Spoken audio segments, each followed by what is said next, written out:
What is going on YouTube? It's your boy Spanko, and today I'm excited because I don't know how, but I just got introduced to this deck, and I'm going to be completely honest with you, it kind of blew my mind, and I wanted to do deck profile. Now, I'm not going to say this deck is going to be meta, of course. I'm not going to say it's going to be the best deck of the format, but it's definitely an interesting deck, and I had a lot of fun testing it, I had a lot of fun putting it together, and so I'm excited, and that is Sharks. I actually just completely forgot this deck even existed. I knew there was some hype when like the few cards from Echo got released, but then it kind of went under the radar, and here we are today, and I'm hype about it because I think this is such a fun and such a good deck. I really don't want to make this intro too long, so if you guys do enjoy, make sure to like the video and subscribe to the channel. Guys, we're almost at 5,000 subscribers. I know we can make it happen. We're so close. I believe in this Spanko squad, but that's really all I gotta say. I hope you guys really do enjoy today's video because it was fun for me to make. And this combo at the end, stay tuned for the end because the combo is going to be pretty good. So with that all being out of the way, let's get into the video. Okay, so just to get into the deck profile here, we are starting off with triple Buzzsaw Shark, triple Lantern Shark. Now, I want to say these are the two new support cards, I believe, from Echo. And I remember these cards getting some hype when they were released, but I didn't even look twice at them. I was like, whatever, they're just fish cards, who cares? But they're actually kind of insane. So Buzzsaw Shark on its own is a 1-card Mohamed Shark Toad. So if you just open Buzzsaw Shark and potentially nothing else, you're getting a negate on the board, right? So Buzzsaw Shark is a really good card, of course, one of your best starters. Actually, probably is your best starter. Lantern Shark is really good as well. So if the card is normal or special summon, you can special summon a level 3, 4, or 5 water monster from your hand. AKA if you open Lantern Shark or any other random monster and you don't open the Buzzsaw Shark, you can still go into Mohamed Shark and Toad. So Lantern Shark is not as good as Buzzsaw. It's still kind of like a 1.5, I would say. You have to call it like a 2-card combo because you need another water monster. But these cards are both effectively just Mohamed Shark Toads on their own, right? So that's why you're playing the both of them, of course, at 3. Then you're playing a bunch of extenders. Everything else you're playing is extenders. The reason for that is really because you need to get as many monsters on the board as possible, and then you could just go off. So you're playing triple White Stingray, triple Silent Angler, triple Ixie's Remora. Now, Ixie's Remora is actually very important for this combo because this card is actually low-key kind of nuts, and I never took it in until recently. You can special summon this card by detaching 2 Ixie's materials from monsters you control. When you do, you can target 2 level 4 fish-type monsters in your graveyard and special summon them in defense position. Their effects are negated, blah, blah, blah, but that's not important because what's important is it literally gets you 3 level 4 fish monsters on the field itself, plus 2 others as well, which is so insane in so many ways. Now, you guys are going to see in the combo later why it's so crazy. If you open Ixie's Remora in combination with something like a Buzzsaw Shark, you just pop off at that point. Like, this is literally how you can make triple Toad plus an F0 in 1 turn. Like, you're putting up 4 negates minimum if you open the Buzzsaw Shark with the Ixie's Remora and any extender. So it can be any extender. As another extender, we are playing triple Tenyi Spirit, Chithana, I don't know if I'm saying that right, but the water one, and the water one's important, of course, because it helps you go into your Mohamed Shark. This is also a starter for you, Beautiful Princess. It's such a weird name to say. I don't know, it's kind of creative, but it's such a weird name to say. But this card is really good. So if it's normal or special summon, you can banish it, special summon a level 4 lower fish type monster from your deck. Essentially, that's how you get into your Buzzsaw Sharks from your deck. You can get into your Lantern Shark that way as well. So this is kind of like a starter. So the 3 starters you're playing are the Buzzsaw Shark, the Lantern Shark, and the Princess. And then you're playing just what, 1, 2, 3, 4 different cards as extenders. So you're playing 3 different starter cards. I mean 9 technically, because 3, 3, 3. You're playing 9 different starters, and I think what, you're playing 12 extenders here, which is really important to play, because as soon as you see your extenders, keep in mind, if you don't see your starters somehow, seeing your extenders still gets you to negates. Because if you see your White Stingray plus like a Tenyi Spirit or something like that, you still make Mohamed Shark Toad. So pretty much this entire deck can make Toads like out the wazoo, no matter what hand you open, right? But yeah, that's why we're playing this monster ratio, and I think the monster ratio is perfect here. And then we're playing some hand traps. We're playing triple Ash Blossom, just a generic hand trap. Now, you guys are going to see here at the end that I have triple Effect Veiler as a hand trap, and I'll put them up here. But the reason I had them at the end originally was because I was thinking I had 3 filler spots. I had 3 spots in this deck that I'm like, I don't know what to put in here, because at this point, everything in your deck is very consistent. At this point, everything in your deck does what it needs to do. And I was like, I don't know what to put in. So the reason I had these 3 as your last spot is because these 3 Effect Veilers, I think they're pretty good in today's format, which is why I play them. You could also say Imperm is also a hand trap. So I'll actually move Imperms up here as well, actually. But Effect Veiler and Imperm essentially do the same thing. So if you didn't want to play Effect Veiler, if you wanted to play another hand trap, something maybe like Ghost Bell, which is pretty good in this format as well.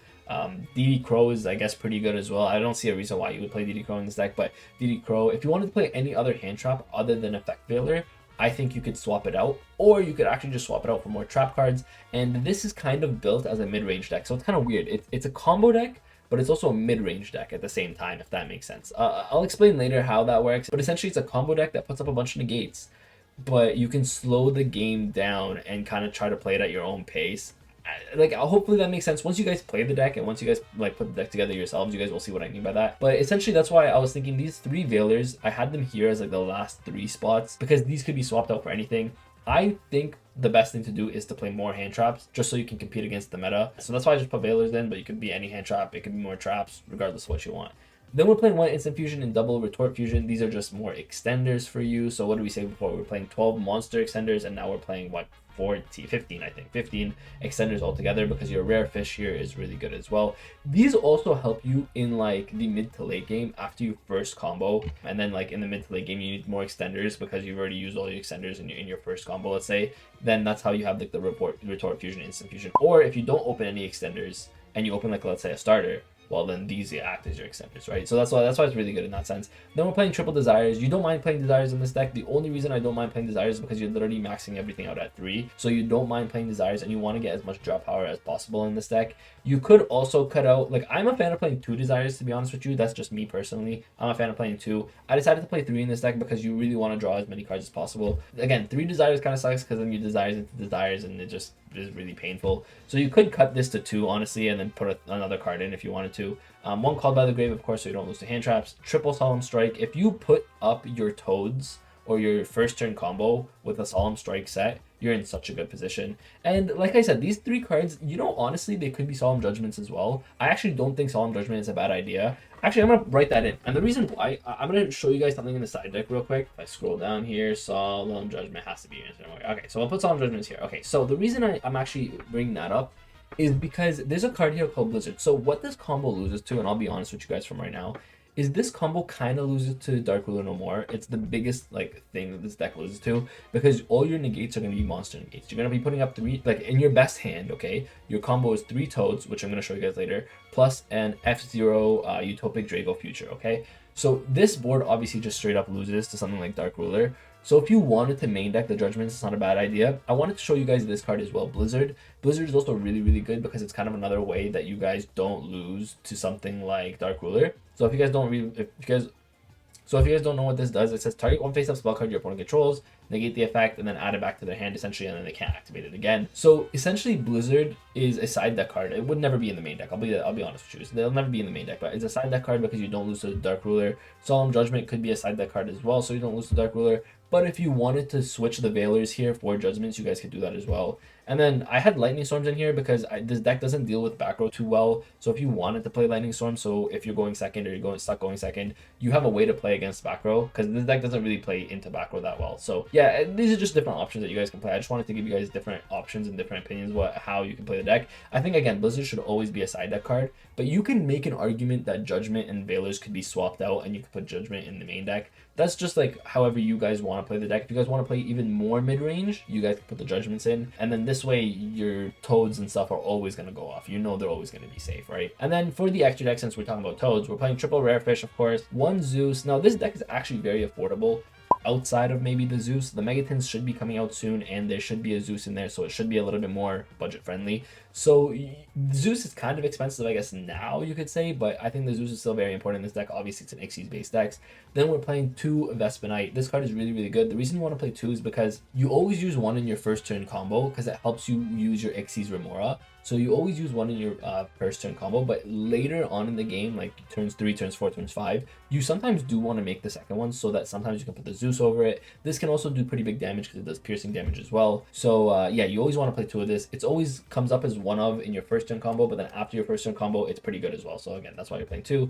Triple Bahamut Shark, triple Toad, of course, you literally put these 3 up on the board turn 1 if you can. And it plays through Nibiru. That's the most crazy part, is this combo plays through Nibiru. And again, I'll show you guys in a minute. As soon as the deck profile is done, I'll show you guys a quick combo. I wanted to do a separate combo video, to be honest, but then I kind of realized, I was like, the deck is very linear in a sense where every hand does the same combo. So there's no point of doing like a combo video. I'll just show you the basic combo. And then, you know, as you guys play this deck out, you guys can see it all does the same thing essentially. Then we're playing 1 Draco Future, 1 Utopic Future, and 1 Dweller. I think these are pretty standard. You put these up in your first turn combo as well. This card's insane. Utopic Draco Future is actually insane.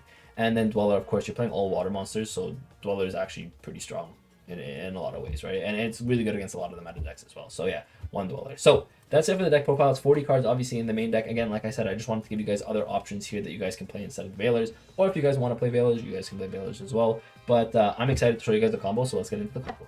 So to start the combo off, let me show you guys our hand. So our hand looks just like a bunch of fish. It's literally just a bunch of fish, okay? But what's really cool about this hand is you opened a starter, you opened your Xyz Remora, and you opened extenders, okay? That's the most important part. If you can open 3 cards like this, an extender, a buzzsaw, and an Xyz Remora, you literally get Exodia combo. Like this is, your opponent is not beating this board, because this board is too crazy to beat, to be honest with you. So we'll play this out of obviously these last 2 cards. So let's say you open these 3. These last 2 cards don't matter. If they were hand traps, honestly, it might be even better. If they were solemn strikes, it would be better. So like, in all honesty, this is not the greatest of hands, but I just wanted to show you guys that if you open 3 cards, an extender, an Xyz Remora, and a buzzsaw, and I understand 3 cards is like, oh, it's a 3-card combo, it's not good. You can do very similar things with 1-card combos or 2-card combos even. I just wanted to show you like the Exodia board, right? And this is like the most crazy combo. Anything outside of this is just, instead of 3 toads, you're ending on 2 toads. So it's not like anything worse per se. It just, yeah, I just wanted to show you. So we're gonna get right into it here. Actually, we'll go step by step. So first of all, we're gonna be starting off by special summoning our Tiny Spirit,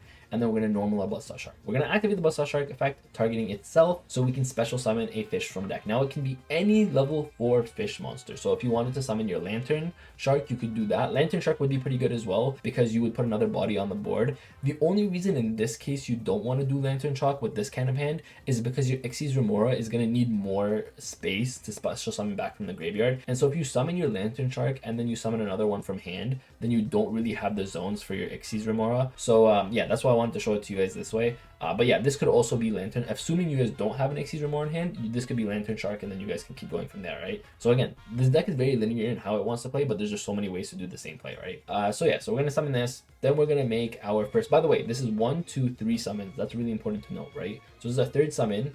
Here is going to be our 4th. This is the Mohamed Shark. And boom, our 5th summon here is going to be Toad. So at this point, if your opponent has a Nibiru, they have to Nibiru you here, and all you're going to do is Toad negate it. So it's perfectly fine at this point, okay? So this combo is Nibiru proof. All right, I just wanted to explain that to you guys. So then now you have an Xyz Remora, right? So what you're going to do is you're going to overlay the Vespanite over the Mohamed Shark, and now Vespanite has 2 materials. So because it has 2 materials, you can use your Xyz Remora to special summon it by detaching 2 materials from it. Then you're gonna go and activate its effect to special back 2 fish from your graveyard. So that's gonna be your Buzzsaw Shark, and I think in this case it's your White Stingray. Again, it could be any other fish that you special summoned. In this case, it's just White Stingray, okay? And that's why specifically you want to use a Tiny Spirit later. You don't want to use it first for your Mohamed Shark, because you need fish in your graveyard, okay? That's just something that I should explain so that no one misplays and does this by accident. So now you literally have 4 level 4 water monsters on the board, and I'm assuming you guys can see where this is going. So now you're literally just gonna go double Mohamed Shark. Okay, so you're gonna go 1 Mohamed Shark, you're gonna go 2 Mohamed Shark, okay, Mohamed Shark effect, summon a Toad, okay, you're gonna go Mohamed Shark effect again, summon a Toad. Alright, so at this point you have 1, 2, 3 Toads in your first turn combo. You still have 2 cards in hand, by the way, here. So we're gonna go here, you're gonna use both Mohamed Sharks to make an F0, okay, and then right over the F0, you're gonna overlay the other F0. So the Utopic Future to Utopic Draco Future, and boom. So this is your combo right here. So you're ending on the Vespanite, which is whatever. This doesn't really do anything for you here. But you're ending on 1 Toad, 2 Toad, 3 Toad. And you're ending on Utopic Draco Future, which this card is insane. It's a monster negate. It like snatch steals your opponent's monster. This card is so broken. So now you're ending on 4 negates here. That's I don't know how your opponent's beating this. Again, the only thing this deck loses to is Dark Ruler, of course, like I mentioned earlier, because you are only putting out monster negates. So if they just Dark Ruler you, you're kind of in a bad position. And again, that's why I kind of like argued that maybe you could put Solemn Judgment in the main deck as well. That's really up to you, up to personal preference. I just want to show you guys different ways to play the deck and just how crazy this combo is really. So that was it for today's video, guys. Don't tell me this board is kind of not nutty. The fact that it can play through Nibiru, the fact that it can do what it does, is kind of crazy. And again, that's the Exodia God board, like that's the crazy board. Now, of course, if you don't open the full combo pieces, you're still going to be ending on 2 to 3 negates. Don't get me wrong, this deck is still very powerful. I think it just flew under everyone's radar, and I think it's just one of those decks that needs a little bit more attention because I thought it was really cool when I saw it. But yeah, thank you guys all for watching. I appreciate every single one of you. Make sure to like the video and subscribe to the channel if you guys do enjoy today's video, or if you guys did enjoy today's video, I should say, because we're at the end of the video. But yeah, you know what I mean. The point is, thank you guys all for watching. I appreciate all of you, and with that, Spanko signing out. Peace.